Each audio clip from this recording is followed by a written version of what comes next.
Milí priatelia, želám vám pekný deň. 8. mája si nielen na Slovensku, ale i v celej Európe pripomíname Deň víťazstva nad fašizmom, teda deň, kedy Nemecko podpísalo kapituláciu a došlo k ukončeniu druhej svetovej vojny.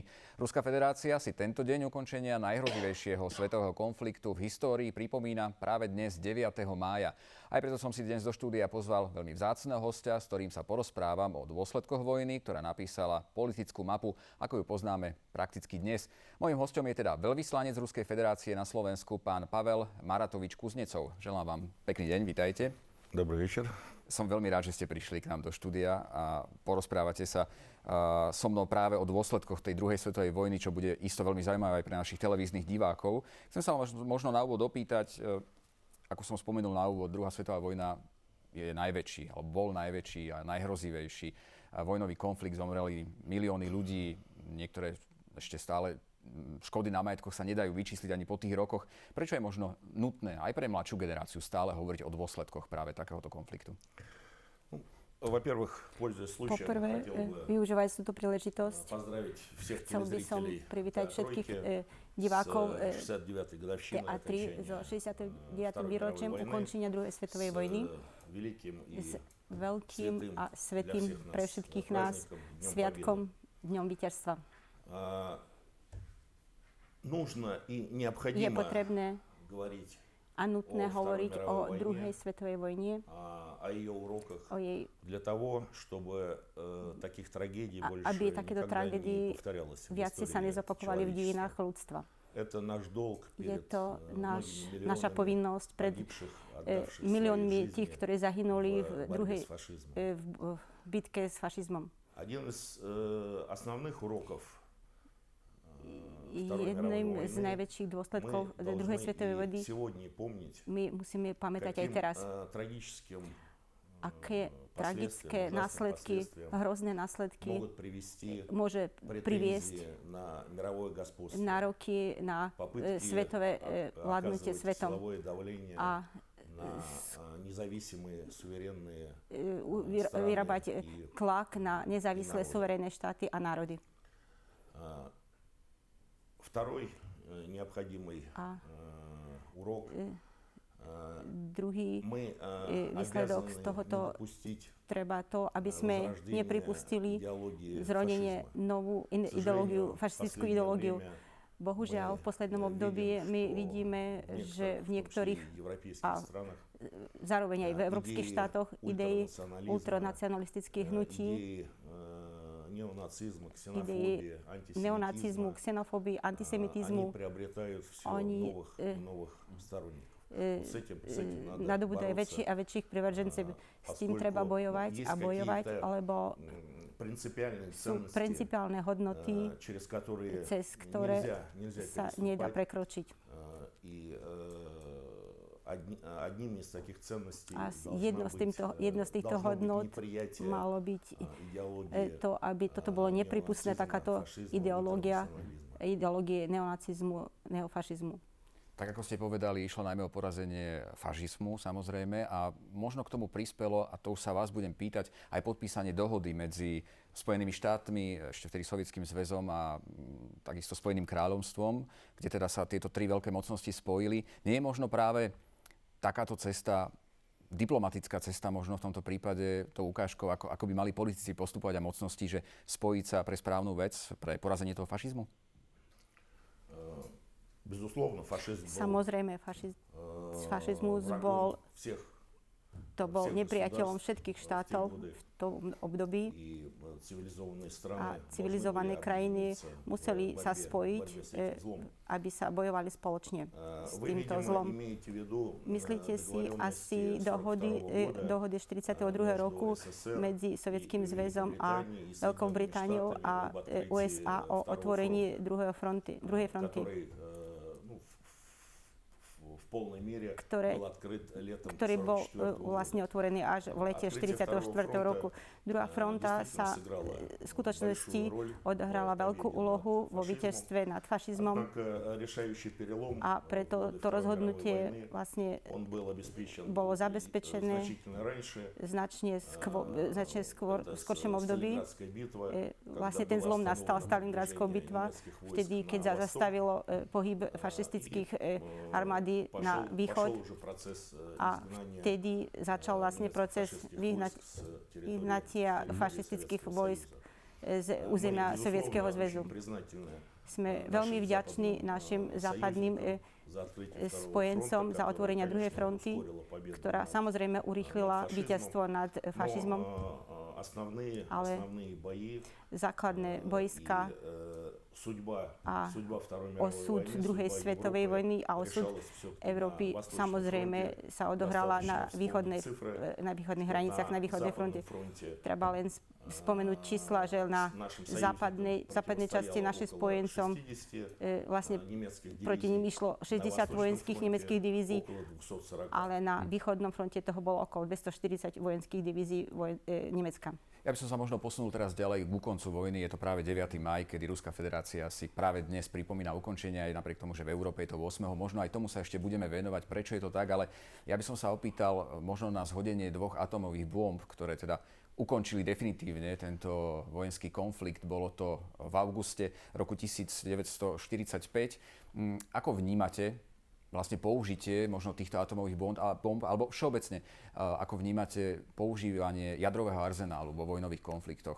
Bolo to, musíme pre korektnosť povedať, jediný krát, kedy sa to naozaj stalo, ale všeobecne atomové zbranie patria podľa vás do rúk vojakov?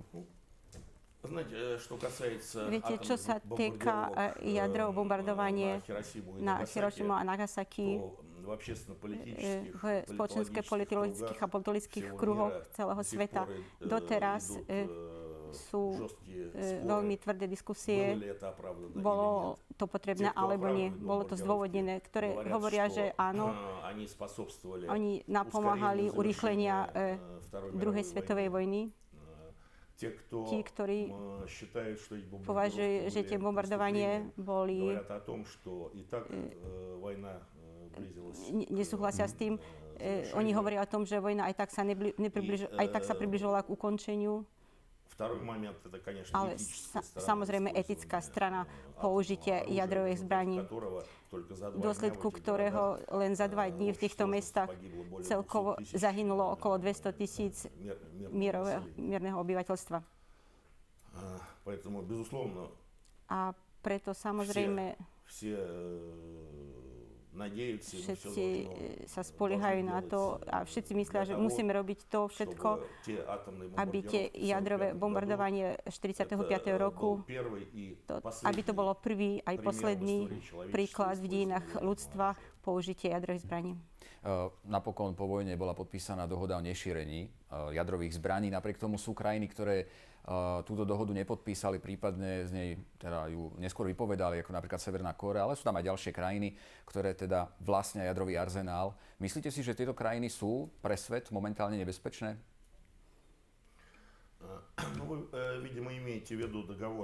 Myslíte si, že zmluvu o nešírení jadrových zbraní podpísané v 68. roku v súlade s touto zmluvou jadrové štáty a k tým jadrovými štátmi sa považujú tie štáty, ktorí majú do 1. januára 67. roku mali už jadrové zbranie. Rusko, Kitaj, Francúzsko, Veľká Británia a USA. Tieto štáty zobrali na seba záväzok nedávať jadrové technológie iným štátom a ostatní účastníci tejto zmluvy, oni sa zaväzali nevyrábať a nakupovať jadrové vojenské technológie. Niekoľko štátov nepodpísali túto zmluvu. Zároveň so Strednou Koreou, India, Pakistan, Izrael, ako India aj Pakistan, ako Severná Korea povedali, že majú jadrové zbranie a robili určité jadrové skúšky. Samozrejme, šírenie jadrových zbraní zvyšuje riziko bezpečnosti. Ale nebezpečenstvo nie je existencia tejto jadrených zbraní, ale najväčšie riziko je v tom, že neexistencia spravodlivého, rovnoprávneho v tomto období, momentálnom našom období, systému medzinárodných vzťahov, v ktorom by všetky štáty sa cítili svoje rovnakú bezpečnosť, pri ktorej štáty by vedeli zabezpečovať záujmy svojho štátu.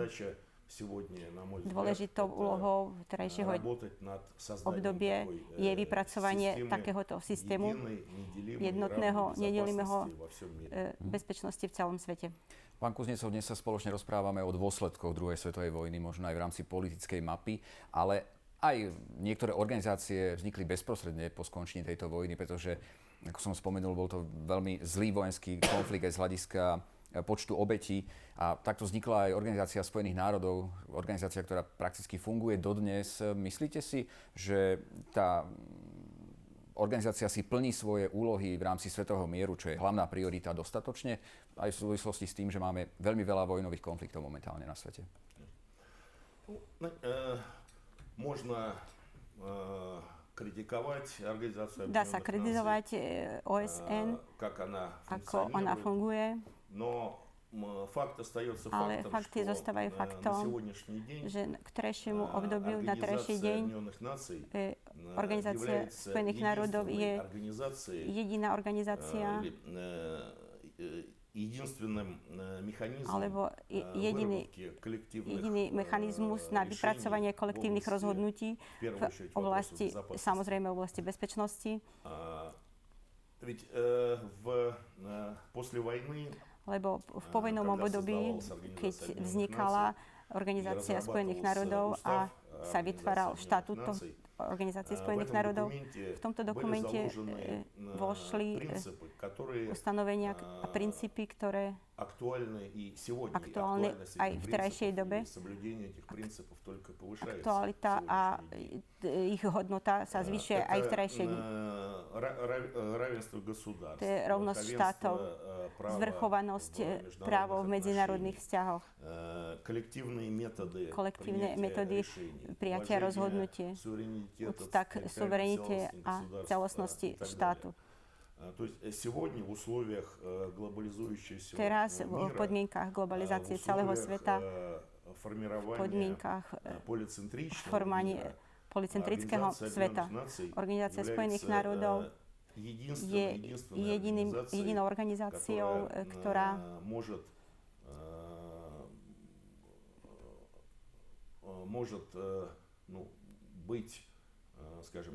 môže byť tým mechanizmom, ktorým odsúhlasenie kolektívnych rozhodnutí na základné globálne otázky vývoja ľudstva.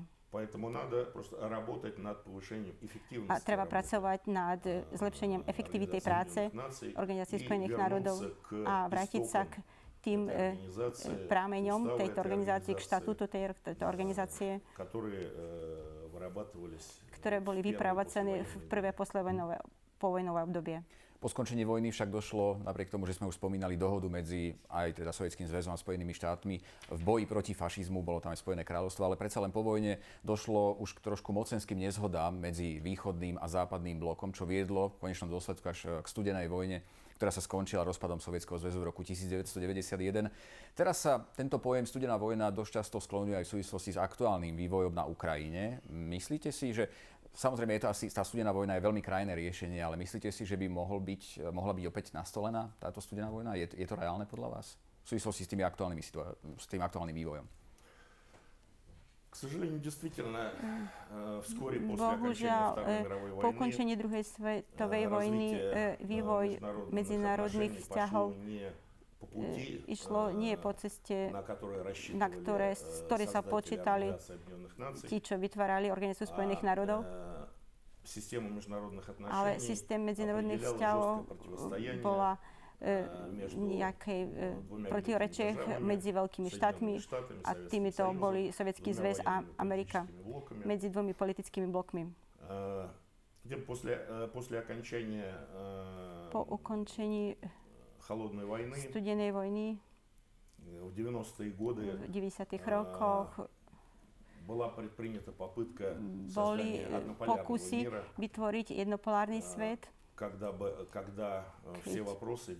všetky otázky vo svete by sa rozhodovalo v jednom štáte.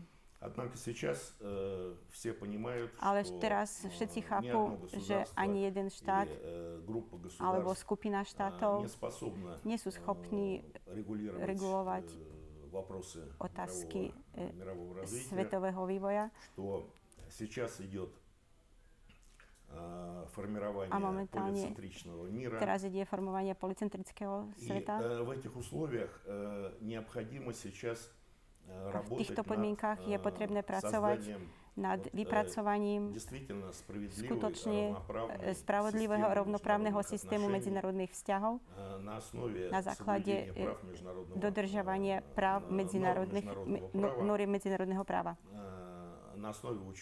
Na základe toho, aby sa zohľadňovali záujmy všetkých strán. Ak všetci pochopia, že len na tomto základe v terajších podmienkach a v budúcej perspektíve my budeme môcť zabezpečovať rovnosť a stabilnú bezpečnosť v celom svete, tak vtedy si myslím, my sa vyhneme vzniku novej studenej vojny. Ak dovolíte, pán Kuznecov, ja využijem vašu vzácnu návštevu na štúdiu a jednou, dvoma otázkami by som sa možno venoval aj tomu aktuálnemu vývoju na Ukrajine, pretože ten sa mení doslova každou minútou. Vladimír Putin, ruský prezident, teda vyzval separatistov, aby odložili referendum o samostatnosti, ktoré má byť teraz v nedeľu 11. mája. Napriek tomu separatisti jeho výzvu ignorovali a napriek tomu tlačia ďalej hlasovacie lístky a teda zrejme to referendum toho 11. mája bude. Čo si o to myslíte? Prečo v podstate nedošlo k takejto zhode, respektíve čo viedlo Vladimíra Putina k tomu, aby chcel zrušiť práve to referendum, ktoré bude 11. mája? Bohužiaľ, naši západní partneri v poslednom čase nás jednoducho nepočujú, alebo nechcú asi počuť nás. Vedenie Ruska, náš prezident, už viackrát povedal, že Rusko nevplýva na vývoj situácie v Ukrajine, na protesty vo východnej Ukrajine, nevzerajúc na to, že informačná vojna a Rusko obviňuje našu partneri, že oni obviňuje to, že na východe Ukrajiny sa nachádzajú ruské vojenské zložky, zamestnanci, ktorí vlastne organizujú tieto protesty a na západe ich volajú separatistickým hnutím. Ale v skutočnosti to vôbec nezodpovedá faktickému rozloženiu. Je to, čo momentálne sa odohráva vo východnej Ukrajine, v odlišnosti od udalostí napríklad na februári v Kyjeve, na Majdane a zrušenie prezidenta, a to aj vlády ukrajinskej. To momentálne procesy, ktoré sa odohrávajú na východe Ukrajiny, to nie je výsledok vplyvu Ukrajiny alebo nejakej činnosti provokačných zo strany Ruska. Je to výsledok hlbokého politickej krízy, ktorá je na Ukrajine. To, že ľudia na východe krajiny nesúhlasia a nemôžu súhlasiť s tou líniou, ktorá momentálne vedie vláda v Kyjeve. A preto sme už dávnejšie hovoríme o tom, že je potreba vytvárať určitý dialog medzi Kyjevom a východným regiónom Ukrajiny, medzi západným regiónom Ukrajiny a východným regiónom, aby sa vypracovala nejaká spoločná platforma celonárodného súhlasu, urobiť reformu ústavnú reformu. Nie takú, ale aby sa to len urobil nejaký zápis o tom, ale reformu, ktorá by mala byť reálna, ktorá by znázorňovala záujmy všetkých vrstiev obyvateľstva Ukrajiny. Už až v takomto prípade bude zabezpečený mier a stabilita v tejto krajine. Už nemáme veľa času, napriek tomu mi nedá sa neopýtať. Myslíte si, že je možné ešte riešiť tento konflikt na Ukrajine nevojenskou cestou? A to aj v kontexte možno aktuálnych udalostí. Moskva ohlásila veľké cvičenie. Momentálne, aj keď Vladimír Putin hovorí, že to samozrejme nesúvisí s ukrajinským konfliktom. A zase na druhej strane generálny tajomník NATO Anders Fogh Rasmussen už teda vyzval k novej obrannej politike práve na tejto východnej hranici NATO. V septembri sa o tom má hlasovať na ďalšom samite NATO. Myslíte si teda, že dá sa to ešte diplomaticky vyriešiť celá tá situácia, ktorá je momentálne na Ukrajine? Sme povinni urobiť všetko, aby všetky tieto problémy boli riešené diplomatickou cestou. A čo sa týka cvičení ruských armády, tak ako povedal náš prezident, všetky ruská armáda sú momentálne boli vyvedené z prihraničného územia s Ukrajinou. Teraz idú cvičenia celoruského významu a vôbec nie sú spojené s situáciou, ktorá vznikla na Ukrajine. To sú cvičenia ruskej armády na našom ruskom území. Ale keď my vidíme, že americká armáda sa približuje ruskému územiu a začínajú vyvíjať určitú svoju činnosť nie na svojom území, ale na území suverénnych európskych štátov. Toto vzniká samozrejme otázka. Treba byť zdržanlivý v otázkach vojenskej prípravy, lebo pamätáme si krízu v 60. rokoch, karibskú krízu, ktorá skoro nepriviedla k tretej svetovej vojne. A dokonca vtedy boli rozmiestnené sovietské rakety na Kube pri hranicách Ameriky. Teraz niečo podobné, ale teraz americké štruktúry sa približujú k území Ruska. Je to veľmi nebezpečné. Principiálny moment treba vidieť, ktorý umožní riešiť tieto otázky. Zároveň chcem povedať, nás posledné roky nepočujú.